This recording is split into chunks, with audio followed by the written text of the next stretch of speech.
na cama até a aurora. No princípio era a pedra, e a pedra se fez mito, e o mito habitou entre nós. Cada criatura humana traz consigo duas almas. Uma que olha de dentro para fora e a outra que olha de fora para dentro.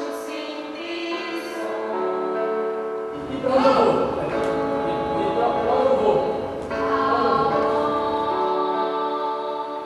É que às vezes eu não acho mais espaço para dormir. Eu pensei, se eu não fizer isso agora, eu posso morrer. Não. Não posso iniciar nisso. Só sou eu.